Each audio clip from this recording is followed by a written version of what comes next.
Cara mengisi kuesioner Sensus Penduduk 2020. Kuesioner Sensus Penduduk 2020 disebut dengan kuesioner SP 2020 C1. Jika Anda belum berpartisipasi pada sensus penduduk online bulan Februari hingga Mei 2020, maka Anda akan mendapatkan kuesioner SP 2020 C1 dari petugas sensus. Jika sudah mengisi sensus penduduk online secara lengkap, maka Anda tidak perlu mengisi SP 2020 C1 kembali. Tetapi, jika ada perubahan, jangan lupa lapor ke Ketua RT, Dusun, Jorong, atau Banjar ya.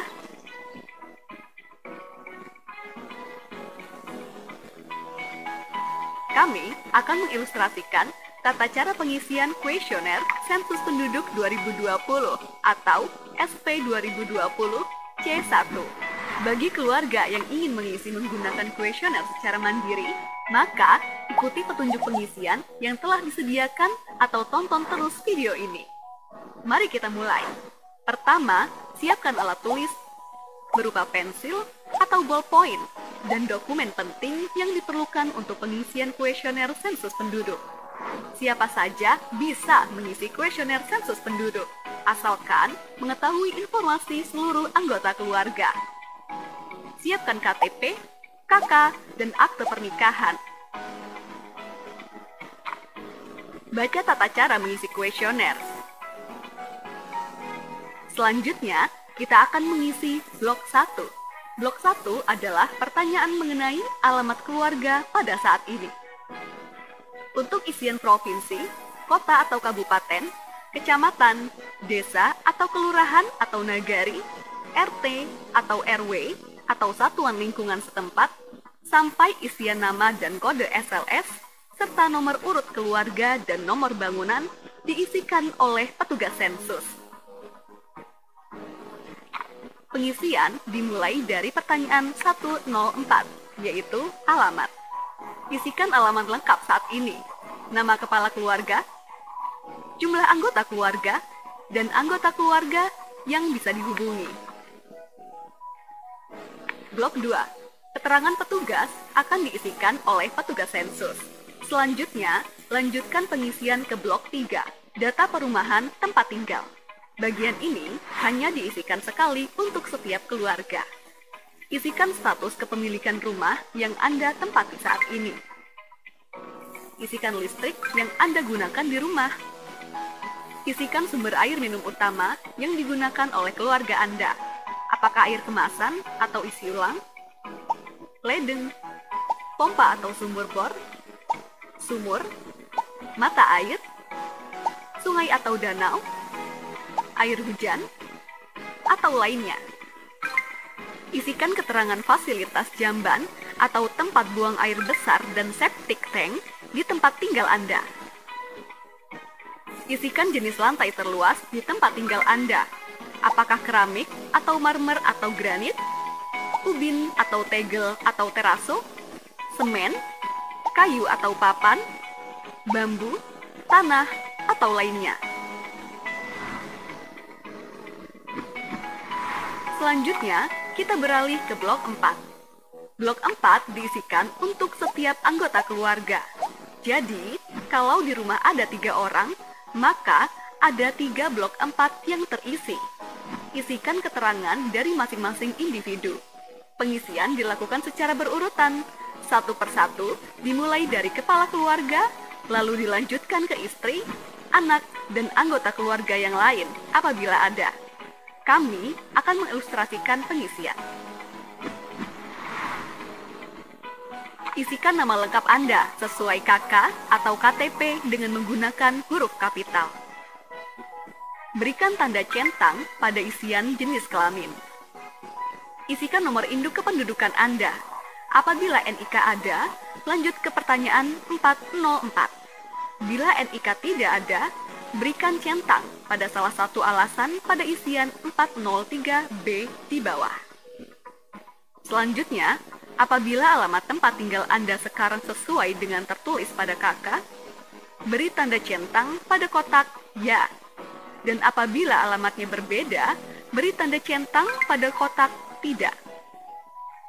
Isikan tempat lahir Anda sesuai dengan provinsi dan kabupaten atau kota kelahiran. Apabila tempat lahir Anda di luar negeri, isikan negaranya.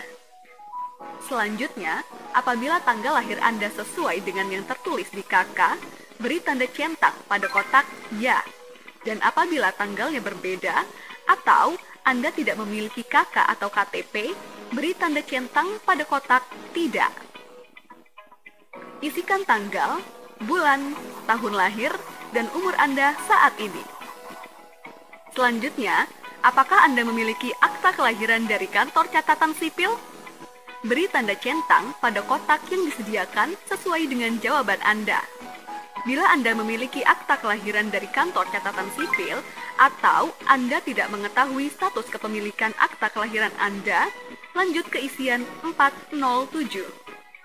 Bila Anda tidak memiliki akta kelahiran dari kantor catatan sipil, isikan alasan utama Anda dengan memberi centang pada kotak yang disediakan sesuai dengan jawaban Anda. Selanjutnya, isikan status kewarganegaraan Anda. Bila Anda adalah WNI, tuliskan nama suku Anda di pertanyaan selanjutnya. Bila Anda adalah WNA, lanjut ke pertanyaan 409. Berikan tanda centang pada kotak di samping agama atau kepercayaan Anda. Selanjutnya, isikan status perkawinan Anda dengan memberi tanda centang pada kotak yang tersedia. 1. Pilih belum kawin, apabila Anda belum terikat dalam perkawinan. 2. Pilih kawin, apabila Anda telah terikat dalam perkawinan sah secara hukum, adat, agama, negara, dan sebagainya, baik tinggal bersama maupun terpisah atau oleh masyarakat dianggap sebagai suami istri. 3. Pilih cerai hidup apabila Anda telah bercerai dan belum kawin lagi, walaupun belum resmi secara hukum. Anda mengaku belum pernah kawin, tetapi telah melahirkan anak. 4.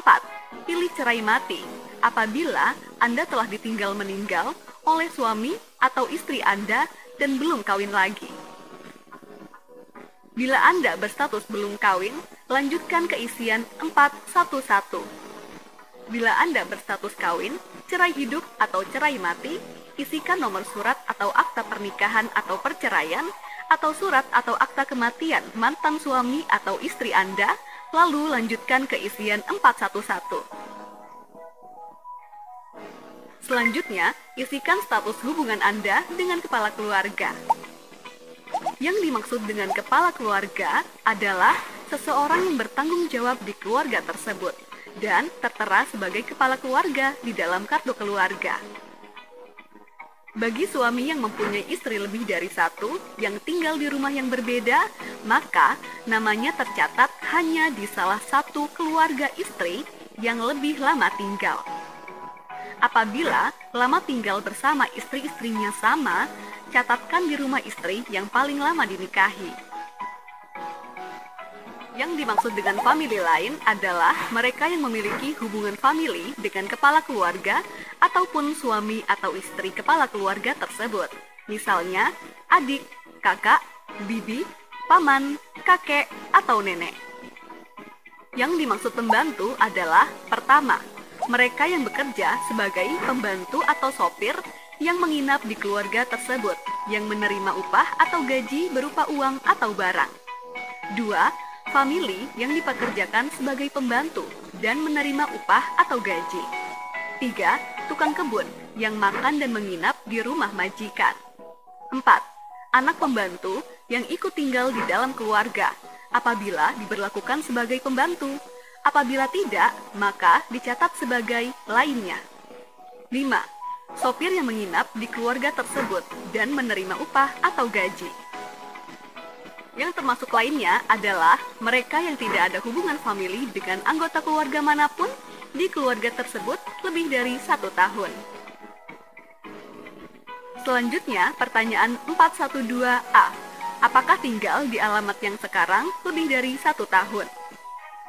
Jika sudah tinggal selama minimal 1 tahun atau lebih, maka centang ya dan isikan lamanya dalam tahun. Kemudian, abaikan pertanyaan berikutnya. Langsung ke rincian 413. Jika kurang dari 1 tahun, maka centang tidak dan isikan dalam bulan. Isikan pertanyaan berikutnya 412B. Apakah berniat menetap?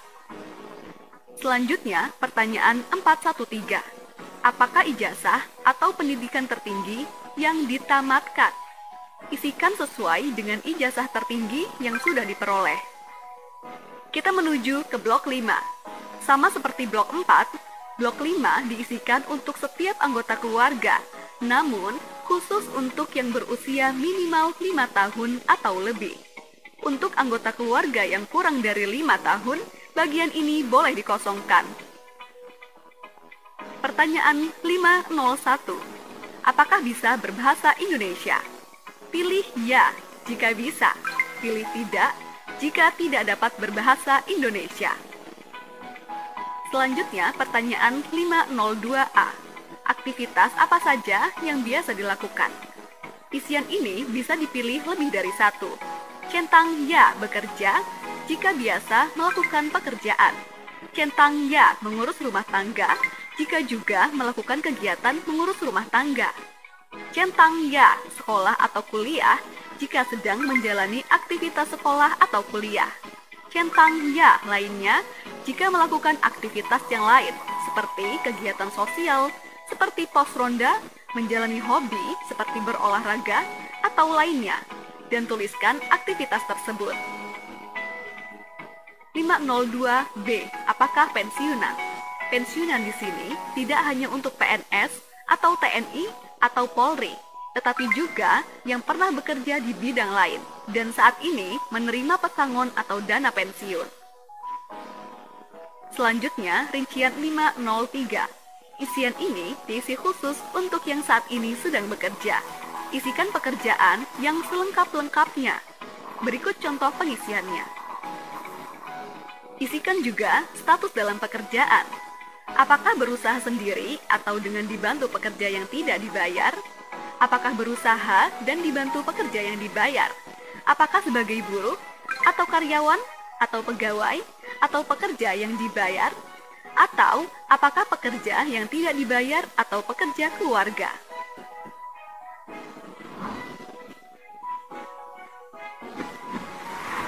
Isian untuk satu anggota keluarga sudah selesai. Ulangi pengisian untuk anggota keluarga yang lainnya pada lembar halaman berikutnya. Jika seluruh anggota keluarga sudah terisi dengan lengkap, periksa kembali isian dan simpan baik-baik. Selanjutnya, kembalikan kuesioner ini pada petugas sensus, atau ketua, atau pengurus RT, atau dusun, atau jorong, atau banjar. Mudah bukan?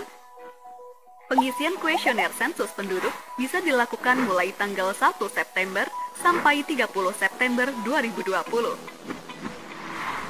Mari berpartisipasi langsung menentukan masa depan Indonesia dengan bersama kami mencatat Indonesia.